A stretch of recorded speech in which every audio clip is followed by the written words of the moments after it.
everybody. Michelle is here. Michelle is here on this Monday. Um, Monday, August the 10th, 2026. On a warm, humid day, which is surprising in this area. But I think it appears that there's a change in the atmosphere, so hopefully it'll bring some cool temperatures. We had a flash flood yesterday, and I recognized some issues. So that's why I'm out. That's why I'm here, and I need to take care of the issues that came up yesterday. And I'm so thankful that I trust my instincts, because I felt like, okay, something wasn't right about a project I had done recently, and I took some precautions to make sure I was prepared for what I suspected would happen, and of course it happened. And so you're gonna run into a lot of that kind of stuff, when you have projects going on. Some people, I don't know, I don't want to say cut corners, but there were some issues that I recognized, and I did bring it to the attention of the person that was working on the issue. And so it's going to get resolved, and that's the whole idea. Yes, I can be upset and irritated and bothered, which would have been natural, but for me it's about resolutions and solving the problem. I don't want to hear no excuses. I don't want to hear people blaming this and blaming that, because that's what people a lot of do. A lot of people don't want to admit when they've fucked up, or didn't consider other possibilities. So, and for me, again, I am not about trying to hurt people, trying to call people out. Just resolve the issue. So hopefully that'll get taken care of sometime this week. And again, I'm thankful that I trust my instincts, because that is sometimes with people who call themselves experts, they don't consider that they may make mistakes. They don't consider that they may be wrong. Especially if you are a so-called lay person, and you point out, okay, why is this and why is that going on? Oh no, that's fine. That's supposed to be that way. And I've met a lot of people that are doing that. I'll recognize that. Okay, say for example, you notice some damage somewhere.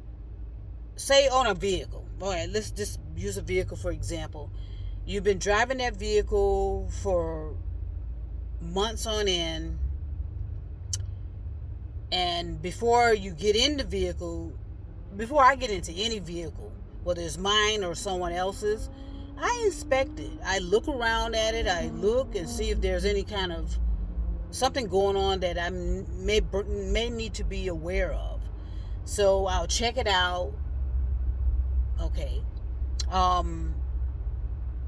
And I make sure I document everything too. So there have been times when I'll be driving someone else's vehicle, but I'm responsible and accountable for what happens to the vehicle while I'm in it. So I'll notice stuff, and thankfully I document what I notice, because I notice that a lot of people do not want to admit that they're wrong. They don't want to admit that they had a little slight accident. They don't want to admit that they may have caused the damage. They'll say, oh, I didn't know. I didn't know. There's a lot of that going on. Oh, I didn't know. I didn't do it.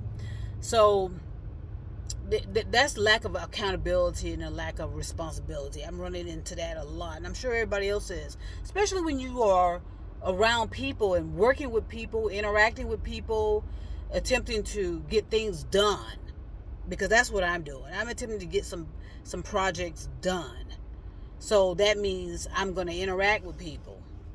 And so thankfully, again, I trust my instinct on things, because I noticed something.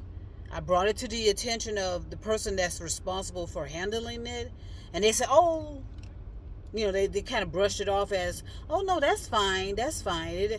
And then yesterday, okay, that's when something happened, and I knew it was as a result of what was supposedly correct.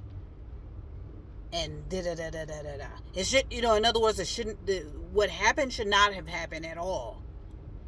Okay, it seems to be carelessness, recklessness, indifference, or some people just, again, because they claim to be experts. Okay, you can call yourself whatever you want. They claim to know what they're talking about. Okay, and then they turn out that they're wrong. Okay, that is happening a lot all over the place. Nobody wants to admit they're wrong. Nobody wants to be they don't want a layperson, say for example, I'm the layperson, to tell them, okay, there's a problem here. But then they say, oh no, there's no problem there.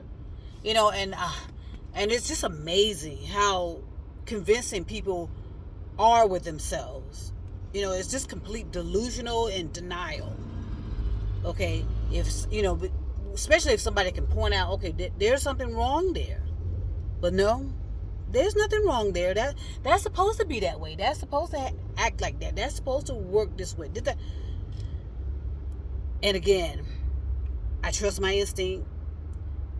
If it doesn't appear logical to me, I'm going to question it. And that's usually, in other words, it's like, okay, something's not adding up here. But yet I'm being told otherwise. So that's what I ran into yesterday. Finally, I realized there was a problem months ago, and I pointed it out, but I was told, no, that's no problem. It's supposed to be that way, and it isn't. Okay, so in other words, trust your instinct. If you see that there's a problem, where you work, where you visit, what you drive, where you live, what you eat, call it out. Okay, listen to the alarms that's going off. Okay, something's not right there. Something's not adding up here. It doesn't make sense. Why would this be this way? Why would that be? So I do that all the time. And so I'm thankful. Again, like I said, I trust myself. There's no shame in my game. If there's something that's not adding up for me, I'm going to ask questions. Okay? Again, I'm not attempting to embarrass people. I'm not attempting to think I know better than the other, but it ought to make sense. Everything ought to make sense and add up. Okay? The math has to add up. Okay? And if you're a discerning, developed person, as I am, because I put in the work, you'll be able to pick up discrepancies. It's like alarm bells going off. Okay, why is this that way? And you don't have to be an expert. Okay, is this because you're discerning? You are, you ask who, what, when, where, why, and how. And you trust how you are properly thinking about things, and you can point out problems right away without being an expert or calling yourself an expert. And I know that's going on a lot around the world, where these experts are getting upset. These so-called self-proclaimed experts are getting upset because people are calling them out. They're like, okay, what makes you an expert? Okay, and if you are totally relying on business degrees, school degrees, doctorates, and if you're just totally relying on paper, okay, to justify your so-called expertise, being an expert, okay, that's narrow-minded. Okay, what's your life experience? Life experiences and self-education is what makes you a genuine bona fide expert. Okay, not what kind of stuff you have hanging on your wall, all because all because somebody's certified, say certified carpenter, doesn't mean that how do we know they were paying attention to what they were being taught? Or certified electrician, how do we know they were paying attention to these courses? Okay, we have plenty of students okay, that have graduated from high school that cannot read or write. Okay? Plenty of young people who graduated from high school who have not read not one book. Okay? Cannot add, subtract, and multiply anything. They go straight to what? Artificial intelligence. Okay, that's been going on for a while. Maybe decades. You know, when I graduated, the internet had not been introduced yet, thankfully. And thankfully, I enjoy reading. I enjoy writing. You know, thankfully, I have those skills and abilities, because sadly, many don't. Okay, so all because someone has a doctorate degree, a business degree, a master's. You know, I remember this. I told you about this one person. If she did not know you, within 5 minutes of you talking to her, you would know she had a master's degree. Okay, and I can guarantee you with that master's degree. I mean, this person paid for that master's degree. Imagine going to school for a master's degree. Do you know how much those courses cost? Okay, do the math, do the research. You're paying for that. I told you, I used to go to clubs back in the day, hanging out, dancing to the music. Well, I can't dance, but listening to the music. Everybody's, drinking it up. Lights, it was a club. You can pay. You can get yourself that. What's that degree that everybody was putting on their resumes? MBAs. At that time, their MBAs were $10,000. You pay this person $10,000, you got your instant MBA in a nightclub. Drink it up, dancing it up. $10,000, you got your MBA. Okay, so my point is, thankfully, a lot of these so-called experts are being exposed. They have been lying and deceiving us when, in actuality, they didn't necessarily have to.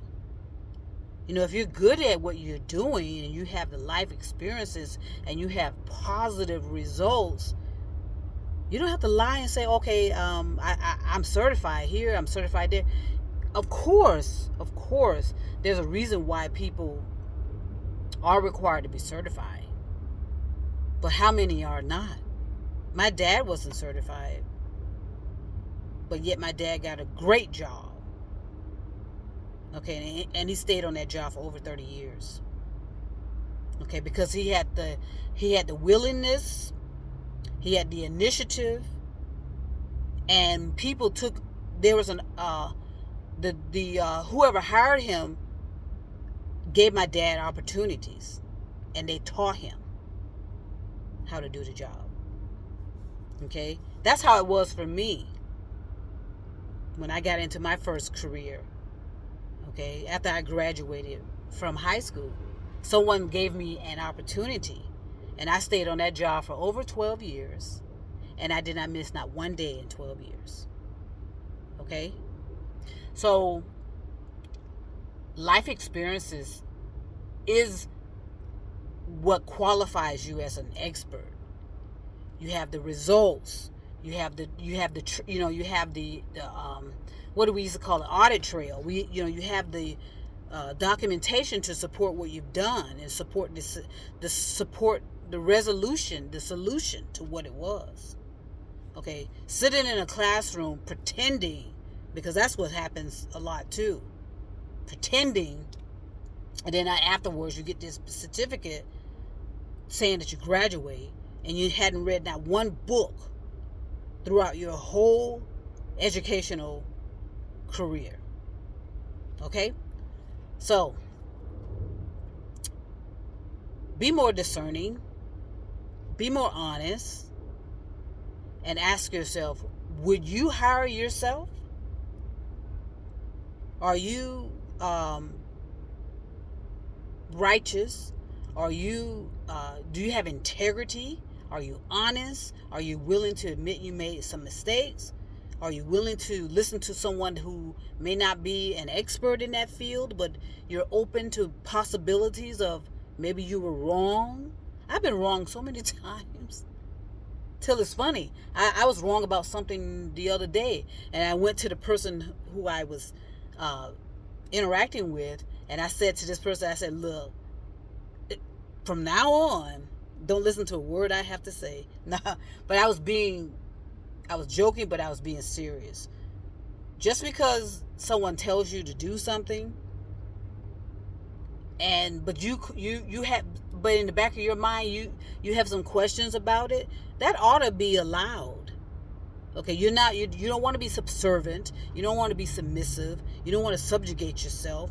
You need to be able to be held accountable and responsible for what you do, and be allowed to ask questions if it doesn't make sense to you. Say to your employee, your employers, or whoever, okay, let's make sure we are on the same page here. Let's make sure we are understanding each other. Let's make sure we're comprehending each other. Okay? Be willing to be self-educated. Be willing to be self-taught. And also be willing and open for people to teach you. For the teacher to teach you, and for you to teach the teacher. That proper respect of exchange. Okay? Don't want to make this too long, but I'm going to go ahead and stop right now. I'll talk about this a little bit more later because it is important. Send peace and love all over the stars and moon and mountains. It's about self-education. It's about discernment. It's about a willingness to be taught, a willingness to open yourself to, you might be wrong, and what you can learn from those mistakes, because they are necessary for the evolution of your consciousness. Talk to you soon.